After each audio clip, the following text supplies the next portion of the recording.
Hello, everyone, and welcome back to the Paddocks. This episode, we're going to be covering the Canadian Grand Prix that just happened this past weekend.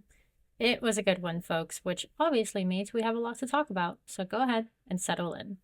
On the episode, we have Ito, Amy, Rachel, and myself, Chelsea, and we're going to start off with some updates you may have missed before the Grand Prix.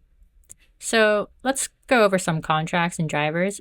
Esteban Ocon is officially leaving Alpine by the end of the season. Pierre has no comments on his contract so far. Perez will stay with Red Bull for another 2 years, contract to sign, and Hülkenberg will be moving to Sauber, if I'm not wrong. Yeah, last week we said he was staying at Haas. We were incorrect. He is moving to Sauber for 2025 and then staying with them when it transitions to Audi in 2026. And another update, Yuki signed for another year at, I'm just going to say baby Red Bull, which valid because the man has gotten 5 points. He's gotten points in 5 of the 6 races. So incredible job. Like Yuki cooking up in the grid. And signs. I think the most shocking thing to come out of this weekend in regards to contracts and updates was that Val basically said he has his eyes on Sainz as a number 1 target for Williams. So I guess I'm going to be an even bigger Williams next year. Fan. I'm going to be a bigger fan because we both know who's leaving, but that's okay. He had a shot. Love him. If that happens. At least we have Alex. Oh, and almost forgot the biggest controversy of this weekend. We got an AI design trophy too. So whatever the hell that is. Yeah, not super thrilled about that. It just seems like a cop-out to me. They just didn't want to pay someone to design a trophy, so they just used AI. And when you look at the trophy, it's kind of obvious and it's not really anything special to me. So I said this in our group chat, and I am going to say it here with my whole chest. Some people are probably going to not love my answer, but I really could care less. They should have found some local artists. They would have gotten major bonus points, in my personal opinion, if they had found a local, First Nations artist to make the trophy. Make it something that's actually, feels quintessentially Canadian. I feel like every other trophy that we get at other races, it's something that pays homage to the country, and I feel like they just really missed the mark with this race weekend's trophy. I also have major issues with the usage of AI to design a trophy because it's taking from other artists, but that's a whole different podcast episode, so I'm going to stop myself here. And everything you said was right and valid, because I don't know what the hell they were thinking with that. But besides that, we also saw the new regulations come out for the 2026 season. So you can visit our socials if you want to learn more, but you can also go to the Formula One website. They have basically all the regulations dumbed down for anyone that likes F1. And that's basically what you missed. There wasn't much going on, just a lot of driver silly season updates that we finally got. But what we're here for is the Canadian Grand Prix. Still a little annoyed that most of those came out right after we recorded our silly season episode. But it's fine. It's fine. This was an interesting weekend just starting out. Rain and hail early on Friday was insane. And it was so funny to see all of the social posts about it and the drivers playing around. Valtteri was playing around with the hail. I also apparently, I love this. After seeing all of the hail, Lewis went up to Fred Vesti and was like, "You can go out for FP1." The man was like, "Yeah, I'm good. Don't want to do that." I don't blame him. Do not blame him at all. I feel like no one does, but someone that actually replaced someone else for FP1 was Jack Doohan. He replaced Esteban Ocon in his Alpine for the rookie FP1 sessions. And, speaking of Esti, that's a pretty good shoe-in for the Alpine team. I'm just saying. Just putting that out there. Definitely. And I'm sure if they would pick him, they would lock that stuff down very quickly because they would want to avoid another Oscar situation. But let's talk about the session. It was a wet session, and it was delayed by 20 minutes due to the standing water on track. Yeah, and Alpine's garage flooded before FP1. It's kind of funny watching the engineers try to squeegee out all of the water. They can't catch a break this season. I feel kind of bad for them, but it was also really, really funny to watch. And the fun, or dare I say, danger too, didn't stop there because Zhou clipped the wall and caused a red flag very early on. Valtteri also went for a spin. I feel like we saw it a few times this weekend, but it was kind of funny seeing all the cars quickly just make their way back onto the track. They were just like, reverse, nothing happened. Just all tried making their way back in. But he did it pretty smoothly, so props. Also, everyone seemed to find the puddles, especially the 4 Red Bull/Red Bull adjacent cars. Like, really? Can't you avoid the puddles? I will say, shout out to the puddles. They gave us a good view of Danny's helmet. So we got to see the nice syrup for like the Canada, and I thought that was so cool because I don't know why it's not the Canadian doing this. Lance, shout out, was your maple syrup, but it was cool to see Danny do it, and I liked the design. I thought it was really cool. I loved Danny's design. I mean, the fact that he also got maple syrup bottles made with custom labels, like 10 out of 10, man. Absolutely. He gave us a more Canadian helmet than the actual Canadian on the grid. Lance did give us a specialty helmet, by the way, if anybody didn't notice, but it was basically like a giant sponsor deal. Like, it wasn't like, it didn't come across like he was doing a specialty helmet because it was his home race. It came off like a sponsor grab. That's a whole different story. It still looked super nice, clean, black and yellow, maple leaf on the top, but it was just like underwhelming. There was no personality. There was no like, oh my God, it's my home race, I'm going to make a cichlid. Like, I was just underwhelmed.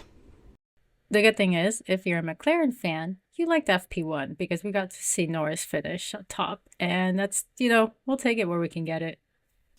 I am happy that he finished on top. That was great. But I was so upset to see that Jack only got like 3 laps in from the rain delay and the red flag. Like, I really hope they give him another like FP1 session to do or something later on in the season, because like the poor guy got like 3 laps and they weren't even like flying laps. Yeah, that definitely was not the point of the rookie sessions, but thankfully Alpine still has Pierre's car to take out for a rookie session, so hopefully Jack gets to do that one too. But let's move on to FP2. This was a rainy session, and I say rainy because Charles was investigated and then fined for the wrong tire usage, as he was using inters when the track hadn't been declared wet yet, and you're not allowed to do that. Luck really wasn't going to be on his side anyways. They were like 5 laps old, so I'm not sure where Ferrari was going with that. Honestly, as we will discuss as this episode goes on, luck definitely wasn't on his side, and dare I say, it was because Leo wasn't in the paddock. But anyway, he wasn't the only one struggling, because Max's Red Bull was smoking, which was likely due to the new engine that he took over the weekend. Yeah, you're not wrong. I love the wall that Red Bull likes to make when they have things going on in the garage. Very fun to watch. But I think it ended up just being an ERS issue. I'm pretty sure. That's good to know. But we also had a Lando incident where he was noted for using the escape road in the wrong way. Don't really know how you can use the escape road in the wrong way, but FIA will FIA. And then, of course, we had some more spins. One of the highlight ones being Charles. And honestly, I agree with the F1 TV commentary. 9.5 out of 10 for that spin. It was so cute. I moved to just start rating drivers' spins whenever they spin, practice, quali, race, I don't care. I want a ranking. Make it happen, F1 TV, please, because it just makes me giggle. I mean, honestly, their commentary anyway makes me giggle most of the time. That's why I oftentimes stick with them these days. But anyway, we got our first dry session in FP3, and then it still seemed like Red Bull was on the struggle bus after Monaco. But honestly, it wasn't just them. Yeah, I definitely think everyone was just eating it this weekend. They were just whatever came at them, they took it. But I mean, obviously, I'm not trying to be like out here hyping the issues, but Max was having a few issues with his steering at this point, which, like, as a Ferrari fan, isn't that big of an issue to me. Yeah, he was doing well. I think that the weekend just started off really wrong with like all the hail, and it just kept going down from there. I feel like Joe would definitely agree with that statement because FP3, he ended up in the wall again and brought out another red flag. And Joe's radio after he ended up in the wall, so heartbreaking, especially since Stake is the only team to not have scored a point this season.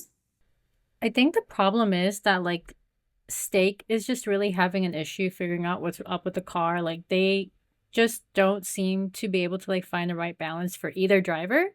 Which obviously I'm sure the engineers don't want to hear like on the radio. I don't know what's up with the car. So they definitely have a lot of work to do, which sucks because I am a Joe and Botas fan.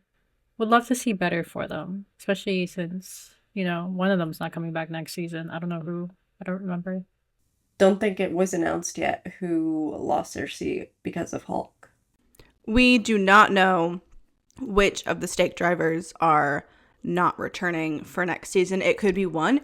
It could be both of them. We really don't know where Joe or Valtteri are going to land, so we'll kind of find out. But on to a cute moment in free practice, the groundhogs. I mean, the stars of the Canadian GP every single year. I love the groundhogs. They're adorable. I loved Valtteri's Insta post about asking the groundhogs to stay in their homes for the race. I thought that was so cute and so funny. And Alex and Williams's post where you can just hear the groundhog like screaming and Alex is like going closer to it and it just gets louder and then runs away from Alex and he's just like, well, I tried. It was so random and so funny. Yeah, as I said, the stars of Canadian GP. But let's talk about quality, because there were some interesting parts. So, Q1. Almost everyone scrambled to get a banker lap in due to the potential rain. However, Mercedes decided to go against the grain and wait a few minutes. Did it help them? Who knows? However, it didn't really matter that Mercedes waited because no one had any grip due to the intermittent rain coming and going the entire weekend, meaning there basically was no rubber left on the track after the rain showers. Can I just say, I love a good rainy race weekend. It keeps things so interesting and so entertaining.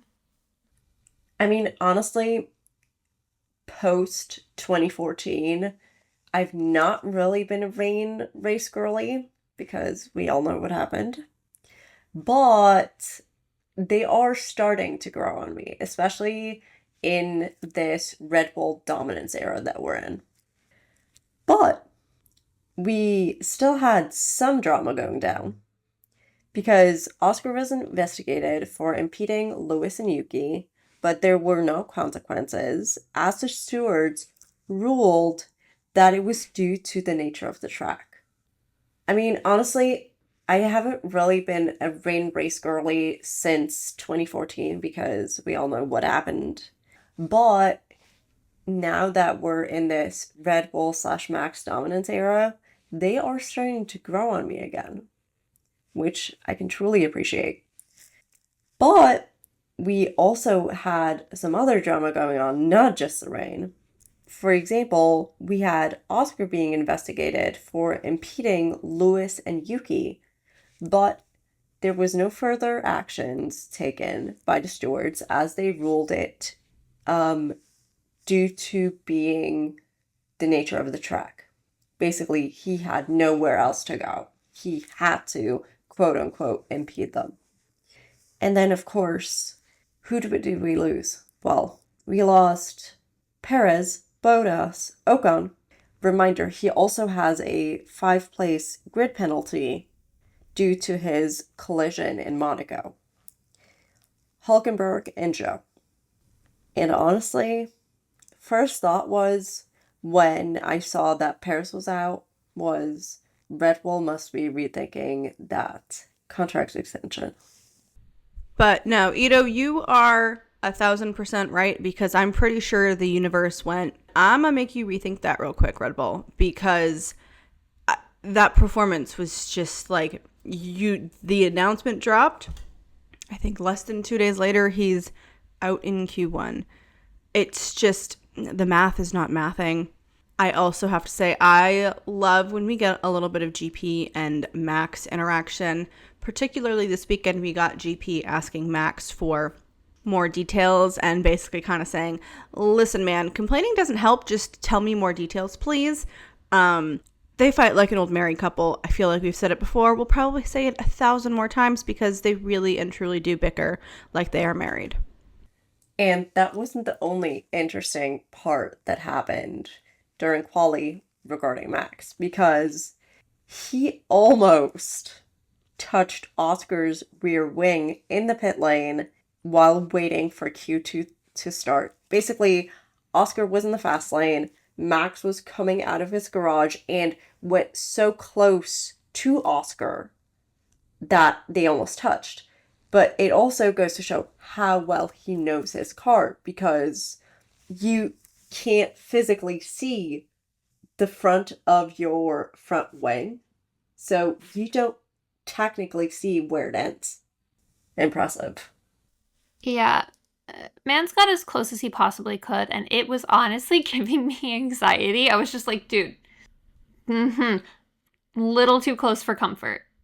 It's giving siblings, guys. Like, the minute I saw it, all I could think of was, it's either giving, Mom, he hit me. No, I didn't even touch him. Or the, like, if you've ever seen two young siblings fight, it's the, he's touching me, he's touching me, he's touching me. Like, that is all I could think of when I saw just how close they were. I do have to say, if we're going to talk about Red Bull, we do need to talk a little bit about VCARB, because my expectations for them were, like, really low. The bar was on the floor, and they are quite literally making me eat my words this weekend. It was so kind of nice to see and to actually be wrong about my expectations. But I'm hoping this is a new chapter for them, and maybe we're going to start to see a little bit more racy V-carbs, but I don't know. Yeah, and from one great Italian team to a struggling one in Q2, because Ferrari was on the struggle list. Listen, something had to balance out their good luck in Monaco. Unfortunately, it was this race. And then Williams channeled steak for like a hot sec with Albon's pit stop. It gave me so much agita. That right rear was just painful to watch, to be really, really honest. And then we had George almost into the wall at turn 4. Seriously, the anxiety through the roof. I just loved the way he followed up with the most British holy moly ever, because like it is a very American phrase, but oh my god, it sounds so much better with a British accent, because it just does. I was honestly so happy for Logan making it into Q2. He almost got into Q3. He was so close, and it would have been amazing. He was really killing it in quali.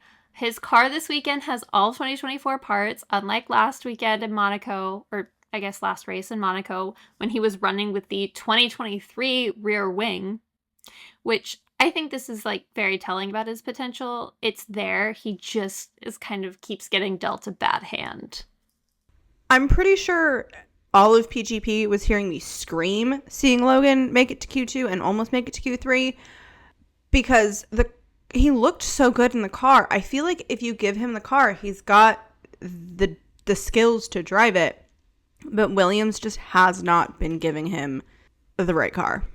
Definitely not. And on the topic of who we lost in Q2, there was Pierre, Kevin, Logan, Carlos, and Charles. And honestly, Ollie's face in the garage after both Ferrari boys didn't make it to Q3, me. Ollie is all of us Ferrari fans, because what was that? What was that, Ferrari? I just want to talk. Ollie's face was also giving, oh, my dad's going to be so mad about this. I mean, honestly, who wouldn't be mad? Because this is the first time since Spa 2021 that neither Ferrari made it to Q3. Even Fred agrees. He told Formula One News that he hopes all the shit stuff happened in one weekend. Just keep it on the same weekend for the rest of the season. So, I get that, Fred. But the other Italian team was definitely not struggling because Q3, what was in those V-carbs? Anybody who has listened to our episodes knows what I'm about to say. The answer is pixie dust. It is the only logical answer. But I was absolutely flabbergasted, and I loved it. Yes, put more in the car, please. Thank you. But also George on pole. Even though he and Max set the exact same time, George still managed to get pole because he set the lap first. Damn. Honestly, I kind of love that. I mean, George did it with a little help from Alex because of the toe. But I also feel like this season specifically is like one where we're actually really watching the clock, especially if you like think about Lando and Miami. And personally, I think that is so freaking entertaining. Like that actually makes me want to watch to the last lap. Definitely. And it gave us P1, George, P2, Max, and P3, Lando. And honestly, George's radio after he got pole just made me giggle. And him doing the 2023 intro pose as a celebration on top of the car, 10 out of 10. Enough said. I love that he's just fully embraced the meme at this point. He's rolling with it and is absolutely fantastic. My favorite thing is the way that F1 Twitter and F1 TikTok worked so damn fast. I'm talking like Red Bull pit stop fast to get the memes going immediately post session because I was dying. I went to TikTok, started scrolling. First 5 videos were it, and it was just perfect. Also, on the note of George's pole, this is only the second time since F1 went to 3 decimal places that P1 and P2 had the exact same time. And apparently, the last time it happened, Max was like 25 or so days old only. Random fact. But now, the race. What we all came for. Well, before the race, as it could be any other way, there was some drizzle, which meant mostly intermediate tires. And DRS was disabled due to the rain. And I almost didn't notice, but Kick Duo, they had to start from the pit lane. They changed the rear wing specs after quali, so that's why you saw them start from the back. Haas, another team that basically started from the back, going onto full wets, paid off, especially in lap 1. They were just gaining places left and right. I was very skeptical about that, but it was a fantastic move on their part and just honestly a great call. My favorite part was the fact that even Ruth Buscombe was originally unsure about the use of X-Wets from Haas. I just love her commentary. I need her on every race, please. Like, can we make this happen? Even if she's not physically there, I just think she gives great insight. But Kevin Magnussen was seriously on one at the start of this race. Oh my God, what? Like, overtake after overtake. It was impressive to watch, and I'm not, like, the biggest K-Mag fan.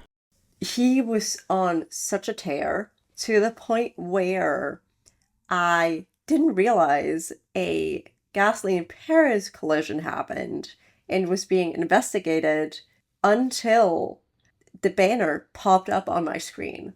But thankfully, nothing further happened with that collision. And then, of course, we have Logan, who got off the road, but thankfully was able to reverse back on to the track very quickly. That was honestly a pretty great save on his part. It could have been so much worse. He still hit the wall, but it was the kind of hit like when I'm trying to park and I can't really judge the distance between my bumper and the wall. It's just like a little tap to let you know that the wall is there. But he did have a little bit of an unsafe rejoin getting back on track, so not the best, but it was a good save. Definitely. But someone that was on the struggle bus from the get-go and couldn't find his way out of it was Charles. Because him and his engine issues, I truly hope they figure it out for next race. It's Ferrari. My hopes are low. Like, the bar is not even on the floor. It's 6 feet under. And then from Ferrari to a Ferrari-powered team, we had Haas absolutely throw all of the work that Kevin Magnussen put in away at his pit stop at like lap 8. What on earth was that? Just absolutely threw it the hell away. What was that, guys? I wanted to be mad for Kevin. It was just a disaster. As someone who is thoroughly enjoying Kevin Magnussen this season, BS. He went from 4th to 12th. That was a waste. That was a waste of his talent because he was freaking doing beautiful. As someone who's really enjoying how chaotic he's driving this season. Like, this wasn't even his fault. Definitely not his fault. But then we also got Danny being investigated for a false start, and he got a 5-second penalty for it, which to me was very interesting because other drivers have had false starts in earlier races and got away scot-free. So why pick on Danny? And then we had Max off at turn 1 on lap 17. Oh my God, my heart was in my throat for a hot sec. What on earth? Save of all saves in a way, but no, please, no, Max. But by that point, the track had dried enough that DRS could be enabled again. I will say I was I was on edge for the entire race. But especially in the beginning when everyone was on inters, except for Hots on their full wets, doing fantastic until the pit stop. And then like right as the track was getting dry, more rain was expected. And so it was like they were absolutely shredding those inters as the track dried more and more. But there was no point in pitting for slicks because it's just going to rain again. And I was just like, I was stressed. Amen. But at the same time, thanks to the drying track, we got DRS. Meaning Lando was able to go for P2. Lando in wet weather is just iconic. It just goes hand in hand. I don't know why he's so good in wet weather, but he is. And he wasn't just content with P2. He got P1 on lap 22. And that meant Max P2. I'm going to give the same answer that Max gave as to why he's so good in the wet, as to why Lando's so good in the wet. He's Dutch. It's my favorite Max interview ever. Why are you so good in the wet? I'm Dutch. Easy answer. I will say, whether it's Max, Lando, Charles, Carlos, anyone this season, I am enjoying seeing the front of the grid actually be like fun to watch instead of just looking at the mid grid where people are actually overtaking. So I'm having a great time this season. I'm not even gonna lie. That overtake on George just looked so easy, which I love to see, but I also like hate to see at the same time. It's cool, but oh my God, way too easy. But also, speaking of the midfield, Charles was passed by Alex and Yuki due to the power unit issue still. Ouch. Ferrari, the bar is now 7 feet under. Thank you. I would say the bar is in hell, but that would be offensive to Hades. Like, I love you, Fred Vassar, but it is looking less and less likely that I will become a Ferrari convert. Like, what is going on? We definitely don't know. But at the same time, let's go back to the front, because there was fun stuff happening there too. Because race control noted both Max and George for rejoining the racetrack unsafely, but ultimately decided it's fine. You know, with their history, that was a real close call. I was waiting for a disaster to strike. Let's all take a moment of silence and remember their crash in Baku right now. Okay, moment done. However, someone that couldn't avoid the crash was Logan, because he clipped the wall and he couldn't get going again. I don't want to talk about it. He was doing so well. It makes me so sad. But it was like the same thing that happened to Checo and Carlos. They got off the racing line and the track was wet. They spun out. It is what it is. The track conditions, I feel like, were kind of wonky. I don't know. I maintain that he has potential, and that is a hill I will die on, but that is a rant for another episode. Rachel, you already know I will be right by your side on that hill and in that other episode, because Team Logie forever.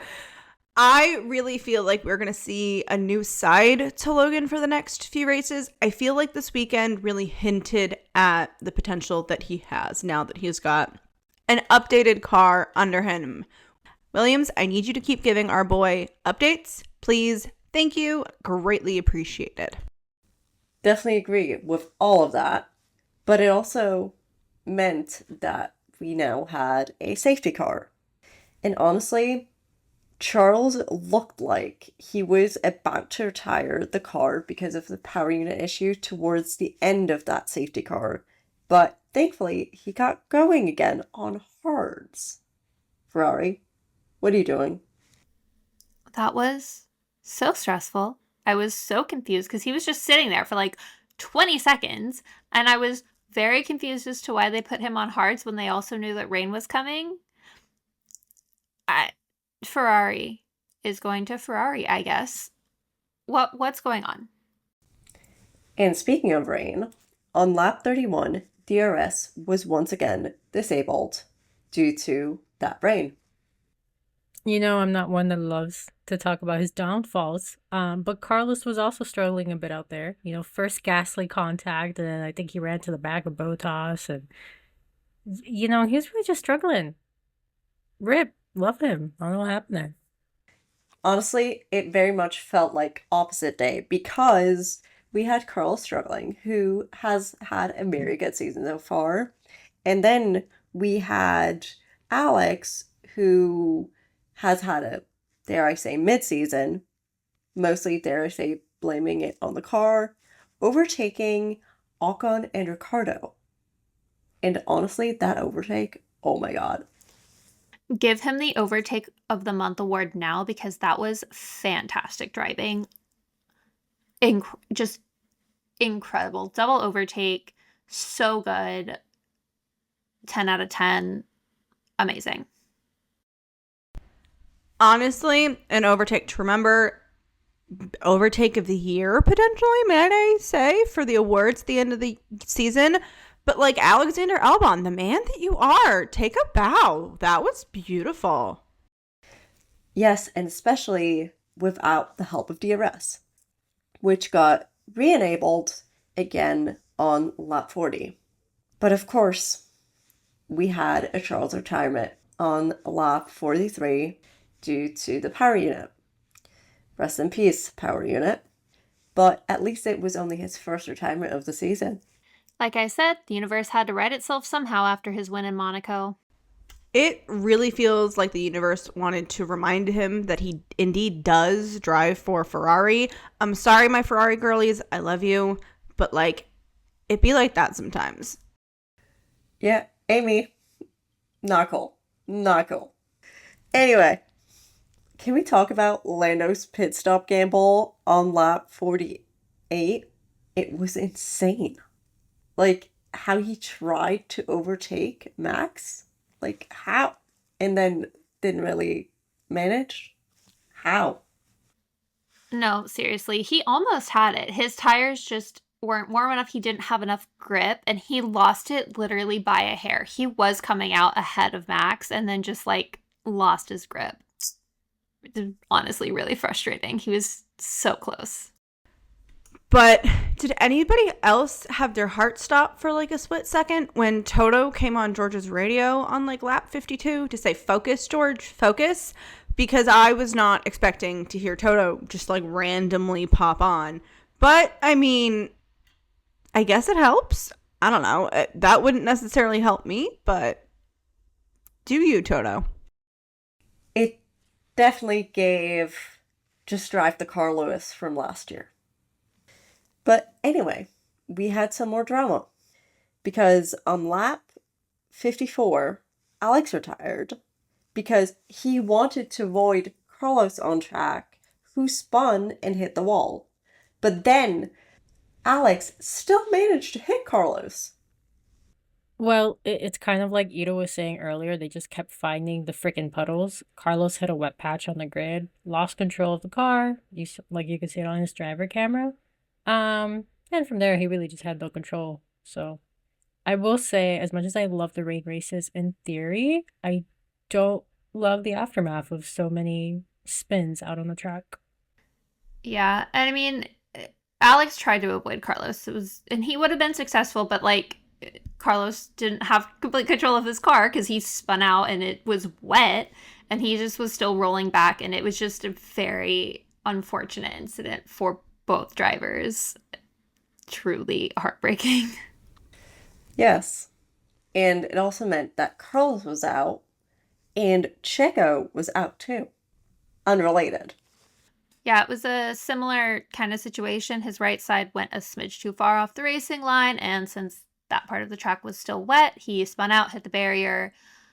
He has been given a 3-place grid penalty for the next race for driving back to the pits with serious mechanical difficulties, which, like, makes sense. I was half expecting his rear wing to just, like, fall off as he was driving, and he was just leaving debris all along the track as he was driving back to the pits. So, like, it's a pretty well-deserved penalty, in my opinion. And of course, from all that chaos, we got a safety car. And then on lap like 60, 61, Kevin Magnussen coming in a little too hot, per usual. Like, Jesus Christ, Kevin, you already have 10 penalty points. Can you please take it down a notch? I love that he's being an agent of chaos this season, but like, don't agent of chaos too hard unless you're really trying to go for that like single race ban. But I mean, dude, just no, too much. And Yuki's spin out and dropping to like 14th made me so sad. It would have been double points for V-Carb.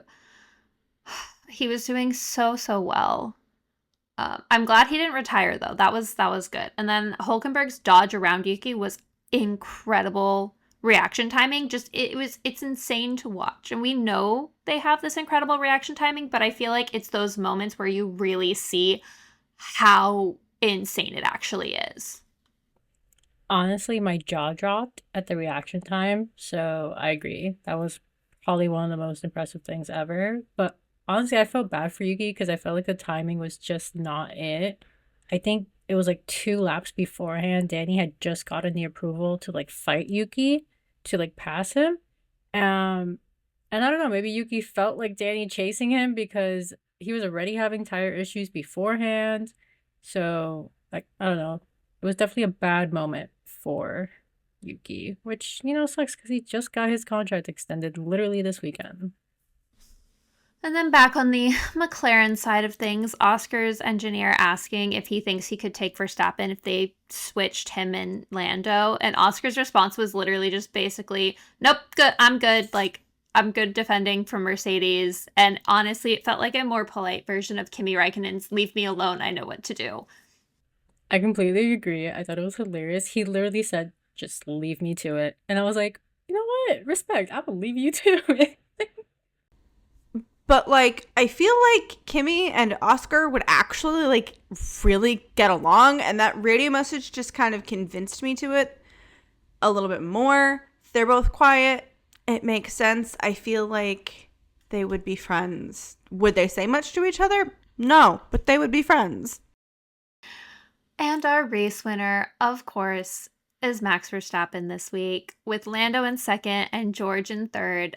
And yes, Max wins a lot, but this race was so good. There were so many battles, like 2 safety cars, just absolute chaos. I love it. Arguably one of, if not the best race of the season so far. Not to mention, like, DNFs galore. I have to say, when it got to the podium, I loved those white Pirelli hats that they did this weekend with, like, the little bit of maple leaves on the sides. They just looked really crisp and clean. 10 out of 10. No notes. None at all. But I have to say, I think my new favorite, like, F1 thing is the Lando Norris champagne pop. It's just so good, and F1 TV has really been giving us the content. Thank you, guys. Thank you, camera crew. Y'all deserve raises. Oh, they definitely do. I mean, not just for that. But let's move on to predictions. Well, my dice says for the top 3, P1 Carlos, P2 Yuki, and P3 Nico. Now, this prediction has me wondering whether my dice is a Haas v Carp fan, because it isn't the first time that he throws a Haas or a V-Carb or both onto the podium. In any case, he really must love a good underdog story. And while I do love to think that this could happen, I don't think it's realistic. I only think that the Carlos prediction is a realistic one out of 3, even though all 3 would deserve to be on the podium for different reasons. I am hoping for Carlos and Alonso to both be on the podium just because it's the Spanish Grand Prix, and I would love to see them up there at their home race. I just always want everyone to have like such a great home race. I am hoping that Ferrari gets it together and Charles actually finishes this race. I do think it's going to probably be Max in P1, always a safe bet, I know. P2, I can honestly see Lando or Oscar, and P3, I'm gonna be completely delusional because like we have to have those moments, and say Alex. I'm also gonna say that Logan's in the points because what is life without a little delusion? I think you should trademark that. Anyways, last year we saw Max and Mercedes up there, so I would like it to be a little more Spanish, you know? So let's have Carlos in P1. What? Yeah. Also keep it real because I always kind of do. Max is probably going to be in podium, so I'll just give him P2. And for a redemption to this weekend, I would like to see Lewis in P3. Just because he missed out on podium this past race, and I think he could have gotten it. He did it last year in Spain, so let's get ready for a good one. Spanish is one of my favorites. Now, y'all already know that I had to pull out my pendulum for my predictions, and I loved doing it this weekend because I love my P1, and that is Oscar Jack Piastri. Yes, the full government name. It's just required when you're getting your first Formula One win. I will actually be screaming on the floor if this happens. So if you hear screaming coming from like the New England area, that's me. Sorry. P2, Max, it makes sense. I mean, the pace is just really hard to beat. P3, we have Carlos Sainz. I will never in a million years say no to a Chile podium, like ever. Spain, for me, always gives us a very interesting race, so I am really excited. I will say, just because I am a Logan girl, I did ask my pendulum if Logan was going to be in the points this weekend for Spain. And Rachel, we got a yes. So we're going to manifest the hell out of this. It's fine. I've got all the candles ready to go because we just need it. So we'll see how Spain shakes out. And to leave you guys with like a really inspirational quote I heard this weekend while watching Formula One. Eat Shit by Danny Ricardo. And just say that to anyone that ever talks down on you. Really, really keeps you going. Montreal really gave us some spice this weekend. What did you think of the race weekend? Make sure you let us know on our socials. Everywhere we are Paddock Girls Podcast, except for Twitter or X, where we are Paddock Girls Pod. Thank you so very much for joining us in the paddock, and we will see you in Spain. Bye. Bye. See ya. Bye, everyone.